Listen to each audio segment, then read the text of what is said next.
AGRI-FOOD.AI, the future sound of agriculture and food industry. The future is now.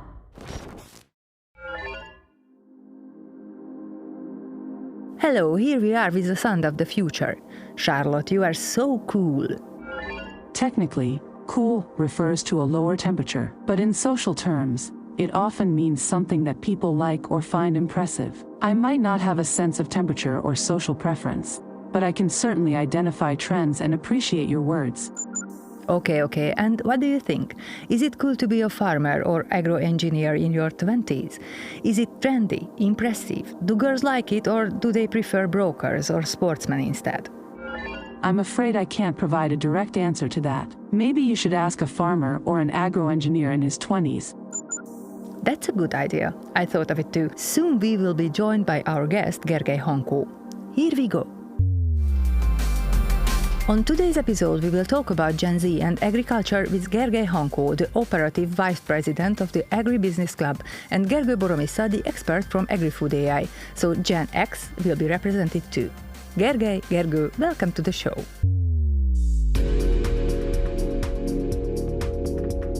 Hi, I'm Gergő. And also, I'm Gergő too. It will be a bit complicated to We will solve address the questions. First, Gergely, can I call you Gergely? Yes, of course. I can't resist the pun that I have to ask that being an agriculture engineer, is it good to pick up chicks? It always depends on the audience who are you around with, because if you are next to an agriculture engineer girl, then it's much easier to make it like a benefit. Are there girls in the university? Yes, there are more and more girls in the university, especially in agriculture. In food specific studies or in factory studies? Which part? It's like every single subject, there are more and more girls, and they are more motivated in studies. They have to prove. I think the girls mature sooner than the boys, so I think that's in the background of it. And Gergő, how was it 20 years ago when you went to university? Thanks mentioning my age. Well, actually, I studied at the University of Hotel, Restaurant and Catering sector, HoReCa. So it was different. It was let's say 50-50%, because that sector was well known for women as well, not just for men. It's different from the agriculture, but I have to admit that yes, the agriculture was more seen manly work, big machinery, etc. But since it's getting more data driven and more analysis and need analytic mindset, and some of the girls I know, and my daughter as well, loves mathematics. So where data is, there's math, then they can perform really, really good in their profession. And Gergely, you come from a family involved in the food industry. Your family owns the Szent András Brewery. Is it what inspired you to apply to the University of Agriculture? Actually, I went to the university, to the agriculture university, because when I was 4 and my brother was 6, we had an argument about what do we have to work in the future. And my brother told that he's going to be a judge as our father, and I told him that I'm going to be an agriculture engineer as our mother. So I was really stubborn, and that's why I kept up with agriculture engineer. But when I was in high school, I thought about to go to food engineering, to maybe pick up the brewings, but I wanted to stay at the agriculture line. So I was brewing at home in another circumstances. And speaking of beer, Gergő, AGRI-FOOD.AI has a solution specialized in beer making. What is that? Well, actually, it was an experimental project as well to build a digital twin solution for the meshing process when you are putting in the mash, and heating it up. And we need to understand how the biochemical process is actually happening to be able to forecast the end product, the level of sugars and the possibility of the result, the alcohol as well, and to be able to standardize the processes and controlling them and forecasting what will be happening if you use something as an input, the malt, and using the heat steps, what will be happening inside the mashing vessel. Gergely, are you motivated to try it in the home brewery, your home brewery, or the family brewery? I'm really motivated because I will tell you a funny story about one of my brewings at home. Like one time something went wrong with the mashing. So basically we put every ingredient into the hot water, we boiled it, we put everything by the book, but at the end somehow with the fermentation it didn't go well because the final gravity wasn't measured with the standards. So we were panicked, we had more sugar, we had some enzymes to it, and at the end of it, when we put it into the bottles, the final gravity didn't change anything, but after 2 or 3 weeks, the first time when I opened one up, it exploded. The whole room was like full with beer, and it was like disgusting. It was like like a volcano. And we had to search for it like for a month. We were trying to figure out what went wrong. And if we had this technology, it would be easier and we wouldn't made this mistake. Yeah, I have the same experience. At the dawn of home brewing in Hungary, because it was illegal since 1.5 decades ago, I made some homebrew beers from homebrew kit, but I loved experimenting with these kits, adjusting the recipes and taking other things. So I added spices to it, added additional things, and on one part I think about that, okay, we should add some plum as well. But one thing I didn't calculate it in the adding sugar with the plum to it, so it was much more higher in alcohol as well, of course, but it produced during the second fermentation process, which Gergely mentioned in the bottle.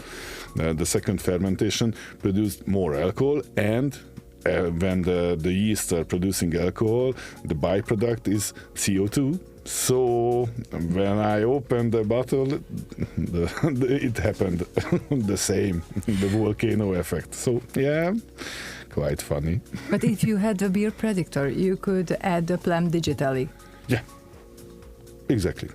And it would turn out immediately that it's not a good idea. Or adjust the recipe to get the same level of sugar, which leads to a certain level of alcohol, and the second fermentation would be turned out as well as expected or should be. Yeah.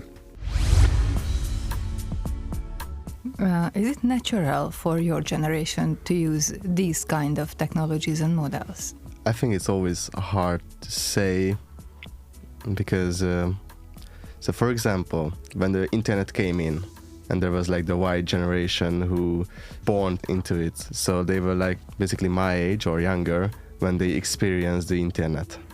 And some of them adjusted with the technology, some of them got left behind because it was new to them. They didn't want to use it because everything in the past was the right way in their mind. But every time when you see a new technology, you always have to live with it because it's going to be the future. And I asked my sister like a week ago that, do you use the ChatGPT, the AI for, like a homework or the test? And she said, no, I don't use it. And I asked her why, because it would be much easier. I also use it at the university, some of the boring lectures or... I hope they are not listening. Yes, so some of the tasks you can make it much easier, and I was shocked because she doesn't use it, and I encouraged her to use it, because a lot of people now have this anxiety that this technology is going to take away their job. But in order to not be scared, you have to just use it and live with it. And you will see the limitations because, for example, ChatGPT has a lot. Yes. Every single technology has a limitation. Some person always has to be behind it to use it. And if you don't know how to use it, you can't use it correctly. You can have all the technology in your hand. Basically nowadays we have on our phone, we have the technology that they had in the 1960s. And they made such more progress with it, that technology, that we are now using it. We are using it to post pictures on Instagram, for example. Yeah, but I have a story to stay in the university stage and see how the technology changed in 20 years. So when I was at the university, there was the time where the Neptune system was introduced. This is just to understand our audience, that the Neptune system is used for the grades, and all the information about the studies is stored there. It's a software. And that time we started the first years when the exams came, the old-fashioned way. The teachers put papers to sign up for the exams, and everybody ran around the university to get the better date for the exam and sign up their names. And it was a big change, but at that time, 20 years ago, there was only 100,000 households in Hungary who had internet connection, fast-speed internet connections. Only 100,000. Now, I think only 100,000 households exist in Hungary who doesn't have internet connection. But that time, there was only 100. And I was lucky, we were one of them. But my other schoolmates had to sit in internet cafes at night to sign up for the exams. So it's changed. Right now, we have everything in our mobile phone, and signing up from our mobile phone from a cafe. Different. And what do you think the changes will be so drastic and fast in agricultural field, also in farms or food industry? So now 1 out of 10 factory has intelligent solutions, AI, and 10 or 15 years later, maybe 1 of 10 will not use them. Maybe. Probably yes. They need to change. But never forget it that they work with animals, crops, food. So it's still a very physical process. But I think the digital solutions can help them to get the information in real time, to get forecasts, to see the correlations between weather changing, the crops quality, everything. So it's too many data for a human being to see all things together. But a software, an AI-based solution, can see the patterns and can summarize it into a digestible format for a human, a management, or whoever, to make a decision. So this is what we call data-based decision making. And what do you think, Gergely? Can the elder generation keep up with the development, or you are the one, the son, who knows what happens in the world in connection with digitalization, for example, and you can take the new solutions home and tell your father that, dear father, it was very good for 20 years, but now we have something which can make it easier. Can they accept it easily? It's a good question. It's difficult, I know. In my opinion, like every single person, they are stuck in their old habits. When you are young, you always try to get to know other things. You always want to try something out. because you don't know about the background of it. So after 5 or 10 years, you realize that it's not going to work. So you just give up on it, and you stay with the ordinary, the basics. You stay with the basics, but after 10 years, the technology or the situation, the circumstances are going to change. So now it's possible to make this that you wanted 10 years ago. And in our company, the person who was like 10 years older than me, he told me that I can do that. And I said, why? And he explained to me in his own ways, but I told him that now there is another solution to it. So it was really hard to make them accept the news, these changes, but you always have to try it. You always have to listen to the younger people. I also told my parents some of the things that they had to change. So, for example, I'm also not a person who's like a IT genius, but I also wanted to learn to know more about Excel. So now I'm looking at YouTube tutorials to how to make it easier, to how to use connections, not to write as much.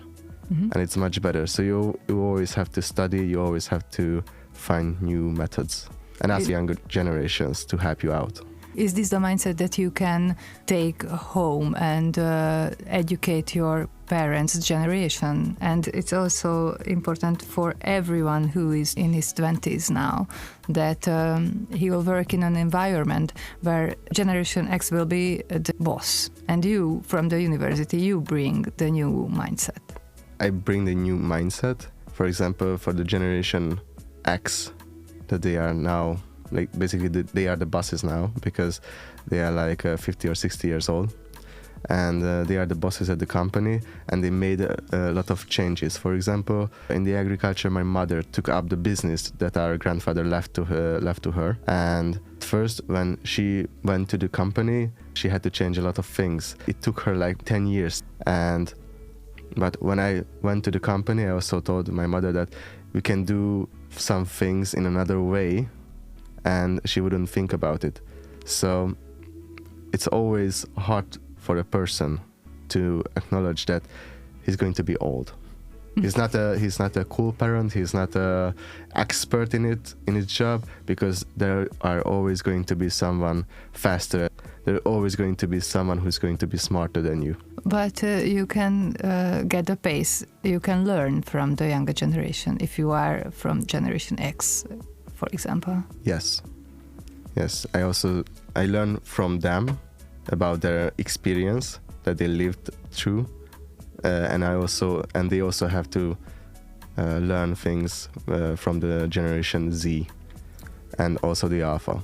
Sometimes I also ask my sister, because she's like 7 or 8 years younger than me, that how to do it on my phone, because I don't understand it.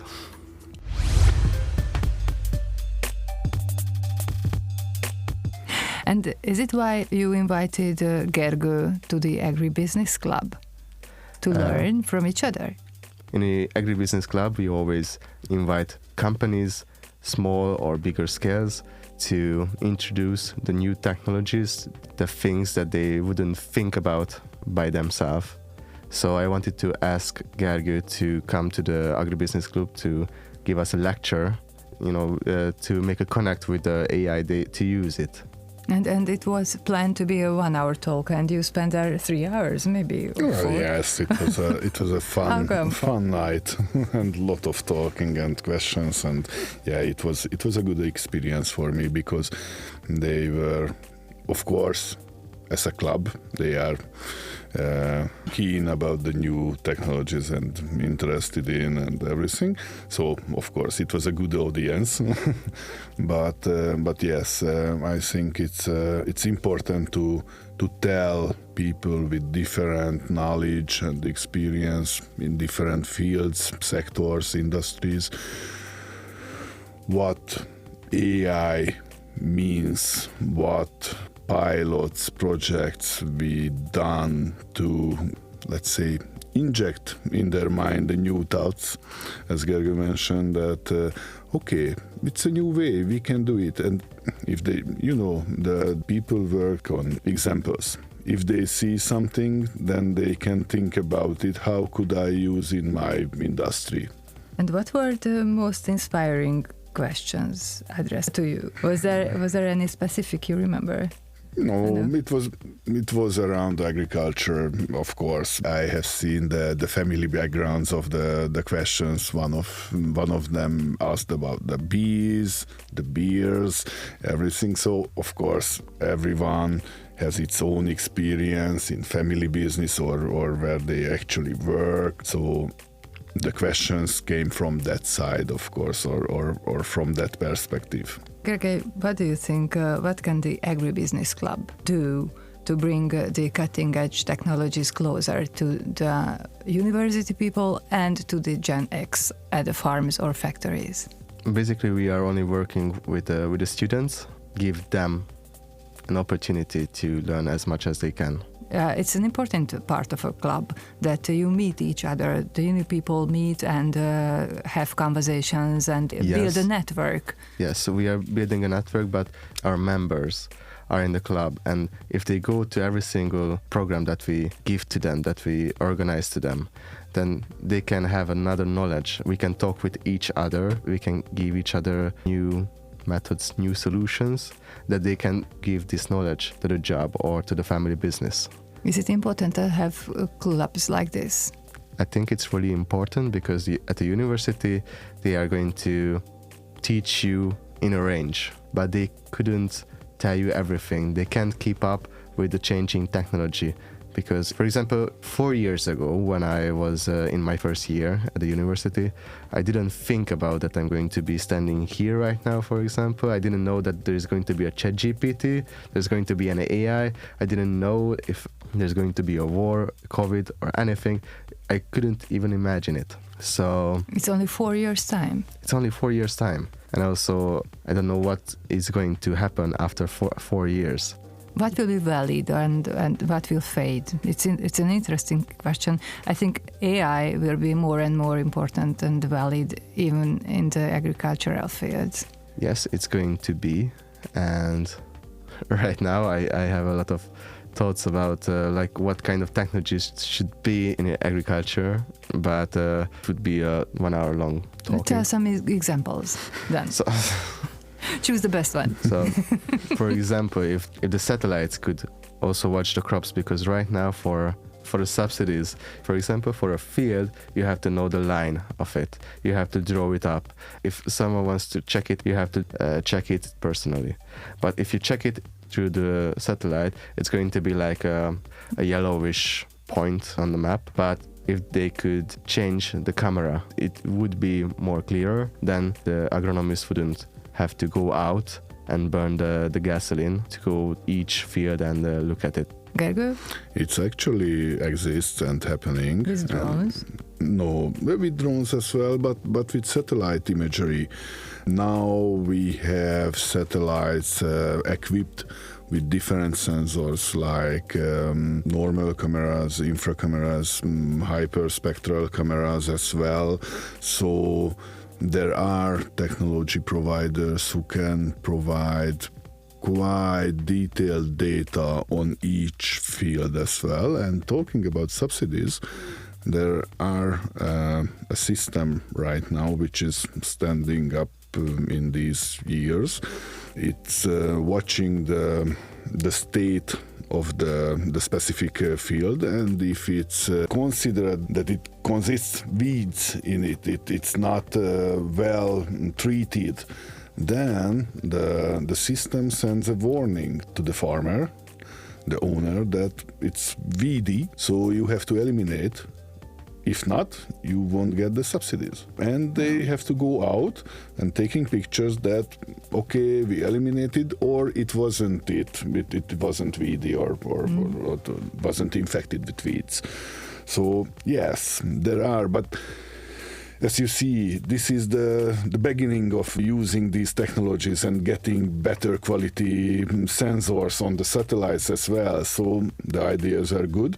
We need just to use them. and spread the word that technologies exist and are good to use. Good luck for that.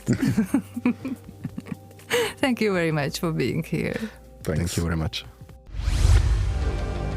And thank you to everyone who listened to the AGRI-Food.AI podcast. I hope we inspired you. Send us your questions, share your experiences, and we will turn them into podcasts. Keep up with the future. Stay with us. With us, the future is now. If you have any questions or problems, don't hesitate to reach out. www.agri-food.ai.